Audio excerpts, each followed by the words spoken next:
ओम शांति। ओम शांति। इतना बड़ा ईश्वरी परिवार उस सारे विश्व में सबसे बड़ा परिवार है।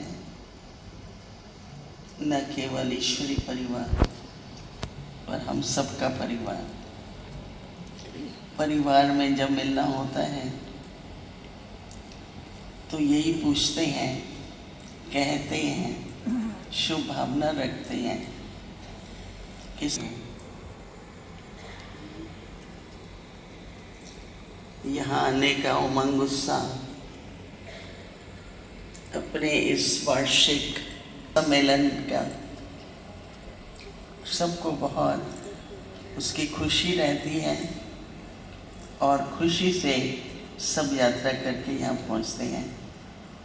मैं आशा करती हूँ कि आप लोगों की यात्रा सुखद रही होगी हर प्रकार से, क्योंकि आजकल दुनिया में बहुत तरह की हलचल हो रही है।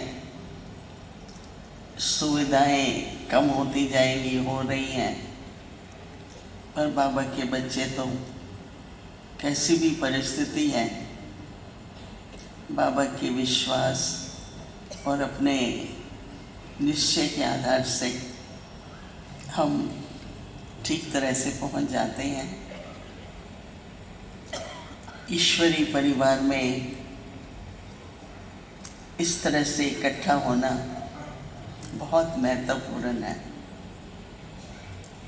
हमारी दादी प्रकाशमणि जी को हमेशा होता था कि बड़ा संगठन हो, क्योंकि संगठन में बहुत शक्ति है, एक दूसरे को प्रेरणा मिलती है।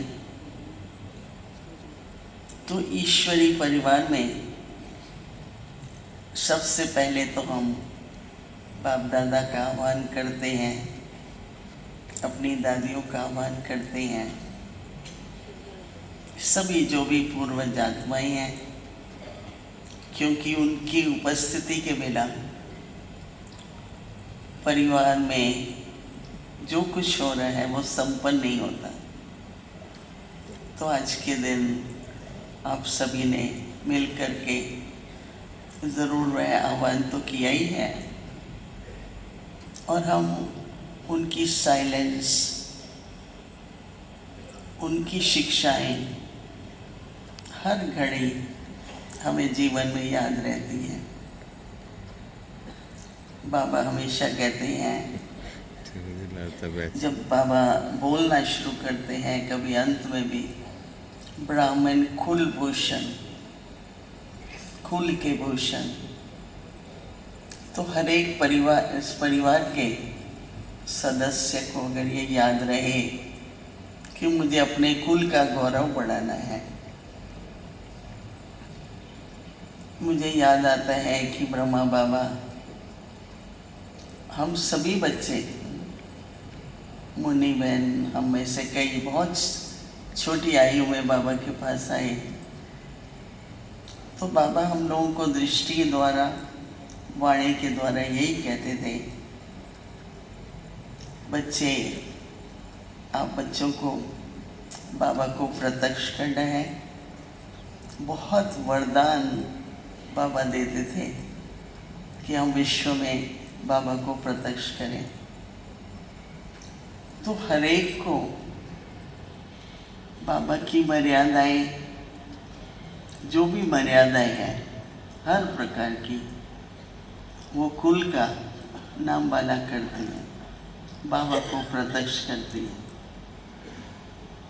हमारे रमेश भाई बहुत बार कहते थे कि ब्राह्मणों को ये नहीं समझना चाहिए कि हम लोग कानून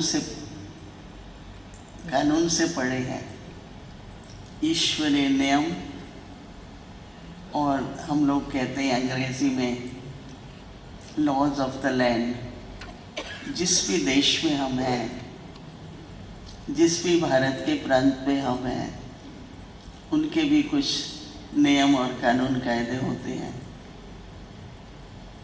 हमने तो ये सुना कि जो वकील भी होते हैं, जज भी होते हैं, उनको भी वहाँ के स्टेट का कानून कायदा पता रहता है। हम लोगों का ये ईश्वरीय कुल विश्वव्यापी, भारतवर्ष में मैं जब आती हूँ ट्रैवल करके, तो प्लेन में एयर होस्टेस होती हैं, पैसेंजर्स होते हैं, सभी मिलने के लिए आते हैं, कहेंगे दीदी वरदान दो, और हम भी अपना टोली और वरदान 100 वरदान लेके निकलते हैं न्यूयॉर्क से, और यहाँ पहुँच के 100 के 100 खत्म हो जाते हैं, क्योंकि हर एक कहता है वरदान दो। तो हर एक को वरदानी मुहूर्त वर्तमान समय पर, थोड़ा समय पहले लोग कहते थे शुभकामनाएं दो, अभी कहते हैं वरदान दो। तो हम सभी का पुरुषार्थ, हमारी स्थिति, हमारी मूरत और सूरत वरदानी हो। वरदानी महादानी भी होते हैं, और सभी को हमारे चेहरे से, हमारे नैनों से बाबा का प्रेम, प्रभु प्रेम का अनुभव हो। एक बार मैं बैठी थी प्लेन में, तो एक, मैं समझती हूँ 30-35 साल का एक भाई था, वो साथ में था। तो मेरे को कहता है कि दीदी मुझे ऐसा लगता है you are in love with someone. समझा? कैसा लगता है आप किसी से प्रेम करती हैं?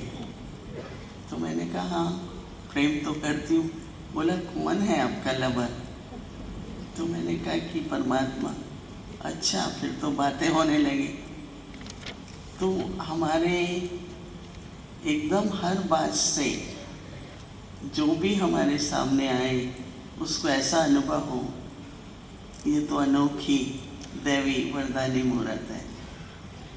तो इसलिए हम कुछ दिन इकट्ठे हैं, हम सबका आपस में ईश्वरी स्नेह भी है, सम्मान भी है, और हम एक दूसरे के साथी भी हैं।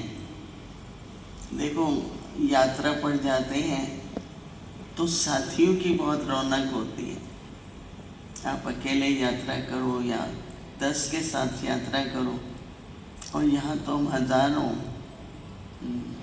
लाखों के एक ही यात्रा पर, नहीं जैसे लोग अमरनाथ जाते हैं और इधर जाते हैं जो अपनी वैष्णो देवी है।